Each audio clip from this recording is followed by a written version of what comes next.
Hello everybody, मेरे channel पे आपका स्वागत है। मेरा नाम उर्वशी है और आज इस वीडियो में मैं बात करूंगी गुरु का गोचर जो कि धनिष्ठा नक्षत्र में चल रहा है। गुरु 5 मार्च से धनिष्ठा में है। मैं पहले आपके साथ डेट्स शेयर करूंगी।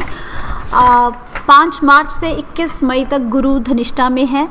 21 मई को गुरु शतभिषाक में एंटर करेंगे जो नेक्स्ट नक्षत्र है। 20 जुलाई को गुरु दोबारा धनिष्ठा में वक्री होके आएंगे। तो फिर 20 जुलाई से लेके 2 जनवरी 2022 तक गुरु धनिष्ठा में रहेंगे। तो सारा साल तकरीबन 10 महीने हैं। इसमें 2 महीने माइनस कर दीजिए आप 20 मई से लेके 20 जुलाई तक, तब गुरु शतभिषाक में रहेंगे। बाकी सारा साल गुरु धनिष्ठा में रहेंगे। बहुत ही अच्छा गोचर है, इसका फ़ायदा उठाइए। क्या अच्छा है थोड़ा सा शेयर करूँगी और फिर मैं आपके नक्षत्र से बात करूँगी, आपके चंद्र नक्षत्र से। तो ये क्वेश्चन ज़रूर आता है नीचे क्वेश्चंस में। लगन के नक्षत्र से नहीं, अपने चंद्र नक्षत्र से देखिए। पर उससे पहले देखते हैं धनिष्ठा में क्या खास बात है। बहुत ही शुभ नक्षत्र है, कामयाबी के साथ अलाइंड है ये नक्षत्र। अचीवमेंट एंड सक्सेस के साथ अलाइंड है ये नक्षत्र। धनिष्ठा, धन इष्ट, धन तो हमें पता ही है वेल्थ को कहते हैं। इष्ट क्या है? इष्ट वो है जो हमें बहुत प्रिय है। हम इष्ट देवता भी कहते हैं। कौन से वो देवता हैं जो आपको बहुत प्रिय हैं? सो हमारे बिलवेड। धन इष्टा, वो कौन सा धन है जो आपको बहुत प्रिय है? उस धन को पाने की शक्ति है इस नक्षत्र में। नाम, धन, स्टेटस, फेम, कुछ भी आप अचीव कर सकते हैं जब गुरु का गोचर धनिष्ठा से हो रहा है। बहुत इंटरेस्टिंग है ये नक्षत्र। नक्षत्रों के मैं वीडियो अलग से आपके लिए बनाऊंगी, लेकिन इस वीडियो में शॉर्ट में बताऊंगी कि वेल्थ एंड सक्सेस के लिए तो बहुत शुभ है ये गोचर, लेकिन रिश्तों के लिए शुभ नहीं है, रिलेशनशिप्स के लिए शुभ नहीं है। कई बार हम बहुत एग्रेसिव हो जाते हैं अपने एम्बिशन को अचीव करने के लिए, कामयाब होने के लिए, और हम दूसरी तरफ जो 4th हाउस है, कैंसर कर्क राशि है, ऑपोजिट साइड पे कर्क है, धनिष्ठा मकर में है, तो हम ऑपोजिट साइड को भूल जाते हैं। उस तरह की एनर्जी है। घर को भूल जाते हैं, रिश्तों को भूल जाते हैं, अपने हस्बैंड या वाइफ स्पाउस को भूल जाते हैं, और काइंडनेस को भूल जाते हैं, स्वीटनेस को भूल जाते हैं, नर्चरिंग और केयरिंग को भूल जाते हैं, और अग्रेसिव हो जाते हैं।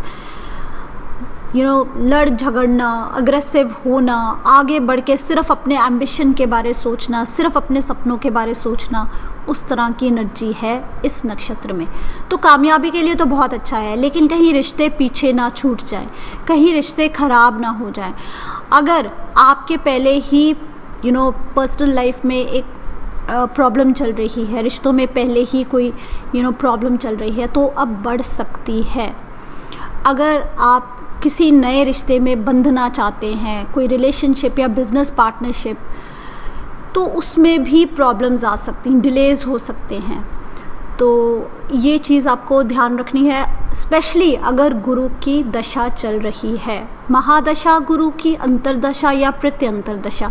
अब प्रत्यंतर दशा तो इस 1 साल में कभी ना कभी तो आएगी हम सबकी, तो आप वो प्रत्यंतर दशा वाला टाइम निकाल लीजिए और फिर ये मेरा गोचर वाला वीडियो याद रखिए, मैंने इसमें जो बोला है, और दोनों को मैच कर लीजिए, क्योंकि ये इफ़ेक्ट्स आपको तब ज़रूर फील होंगे। रिलेशनशिप इश्यूज़ आ सकते हैं, लेकिन फाइनेंशियल ग्रोथ के लिए, स्टेटस पोजीशन के लिए, प्रमोशन लेने के लिए, बिजनेस में ग्रोथ लेने के लिए, नाम अपना बनाने के लिए, पॉपुलैरिटी के लिए, इससे अच्छा नक्षत्र कोई है भी नहीं। तो अब हम बात करेंगे सभी नक्षत्रों के लिए। आप अपने चंद्र नक्षत्र से ये वीडियो देखिए। तो सबसे पहले हम बात करेंगे केतु के रूढ़ नक्षत्रों से, यानी कि अश्विनी, मघा और मूला। तो ये जो 3 नक्षत्र हैं, इनको कंपटीशन ज़्यादा फील होगी। आपको लगेगा मेरे कॉम्पिटिटर्स ज़्यादा हैं।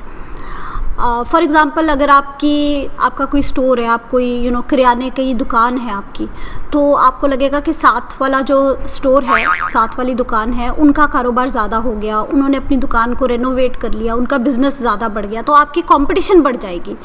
तो उसके लिए आपको ज़्यादा मेहनत करनी पड़ेगी। तो इस तरह के ऑब्स्टिकल्स, हर्डल्स आ सकते हैं, जिसके कारण आपका थोड़ा सा जो आपको फ़ायदा होना चाहिए वो इतनी आसानी से नहीं होगा।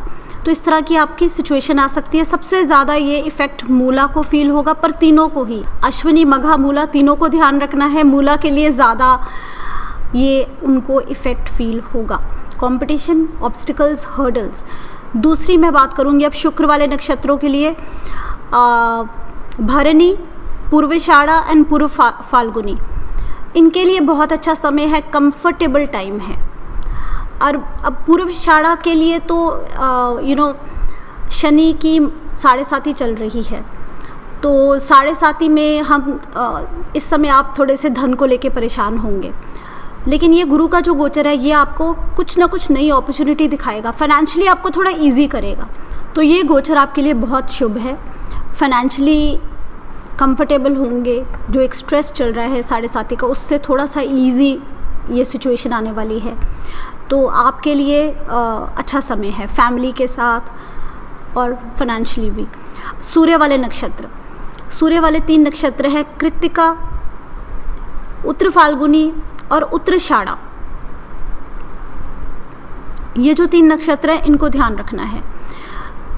थोड़ा सा ध्यान से इन्वेस्ट करिए, थोड़ा सा ध्यान से रिश्तों में, नई रिलेशनशिप्स में या पुराने रिलेशनशिप्स का भी आपको ज़्यादा ध्यान रखना है। मैंने बताया कि रिश्तों के लिए ये नक्षत्र अच्छा नहीं है, क्योंकि आपके लिए ये गोचर वैसे ही अच्छा नहीं है, तो रिलेशनशिप्स का ज़्यादा ध्यान रखना है। कन्फ्यूजन्स, इल्यूजन्स, राहु जैसे इफ़ेक्ट आएंगे आपके लिए।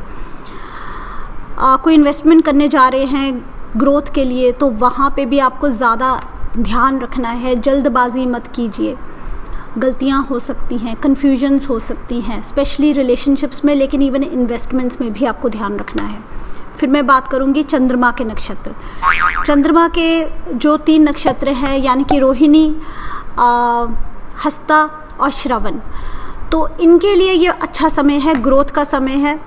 आपको सपोर्ट मिलेगा, आप जो भी काम करेंगे आपको सपोर्ट मिलेगा। सबसे ज़्यादा थोड़ा सा कंफर्टेबल अब श्रवण वाले होंगे, क्योंकि श्रवण वालों की तो पीक 7.5 चल रही है। फाइनेंशियली नए आइडियाज़ आ सकते हैं, नई अपॉर्चुनिटीज़ आ सकती हैं। सपोर्टिव समय है, गुरु का गोचर सपोर्टिव है। शनि तो अपना ही रिजल्ट देगा, मैं वो वीडियो बना चुकी हूँ, मैं लिंक में नीचे शेयर करूँगी। शनि के गोचर के बारे आप देख सकते हैं। तो दशा किसकी है इसका ध्यान रखना है, जिसकी दशा है वो रिजल्ट आएगा। उसके बाद मैं बात करूँगी मंगल के जो नक्षत्र हैं, मृगशिरा, चित्रा और धनिष्ठा, इन तीनों के लिए। अब क्योंकि गोचर धनिष्ठा में हो रहा है, नेचुरली धनिष्ठा को ये ज़्यादा फील होगा, उनको ज़्यादा रिजल्ट मिलेगा, पर तीनों को मिलेगा। आपके सामने ऐसे अपॉर्चुनिटीज़ आएंगी, ऐसी सिचुएशंस बनेंगी लाइफ में। हमें कभी कभी सीखने को मिल जाती है, कुछ नया सीखने को मिल जाता है। हम थोड़े से ग्रो हो जाते हैं, मेंटली हम ग्रो हो जाते हैं, उस तरह की सिचुएशन आएगी। रिश्तों को लेके ध्यान देना है, केयरफुल रहना है आपको। मैं नहीं कहूँगी बहुत अच्छा गोचर है या बहुत बुरा गोचर है, लर्निंग का गोचर है। कोई ना कुछ सीखने को मिलेगा। जब गुरु हमारे चंद्र नक्षत्र के ऊपर से निकलते हैं तो हमारी सोच बदल जाती है। ऐसी सिचुएशंस आती हैं कि हमारी सोच बदल जाती है। हो सकता है आप ओवर एम्बिशियस हो और अब आपको थोड़ा सा रिश्तों में झुकना पड़े, रिलेशनशिप्स के लिए आपको थोड़ा एफर्ट करना पड़े, क्योंकि इस नक्षत्र का चैलेंज ही रिलेशनशिप है। तो लाइफ में चेंज आने वाला है, आपकी सोच में चेंज आने वाला है। गुरु आपकी सोच में चेंज लेके आएंगे, उसके लिए कुछ एक्सपीरियंसेस देंगे ना आपको। तो ज़्यादा अच्छा नहीं कहूँगी, ज़्यादा बुरा नहीं कहूँगी, सिचुएशंस बनेंगी, माइंडसेट चेंज होगा। अगर ओवर एम्बिशियस है या ऐसी चीज़ों को लेके एम्बिशियस है जो अचीव ही नहीं हो सकती, तो थोड़े से प्रैक्टिकल हो जाएंगे, थोड़ी आपको समझ आ जाएगी कि ये हमारे एम्बिशंस प्रैक्टिकल ही नहीं है। तो इस तरह की सिचुएशंस बनेगी। अब मैं बात करूंगी राहु के नक्षत्रों के लिए। राहु के 3 नक्षत्र आर्द्रा, शतभिषक और स्वती, इन तीनों के लिए ये बहुत ही अच्छा गोचर है, बहुत अच्छा समय है, बहुत सपोर्टिव एनर्जीज हैं।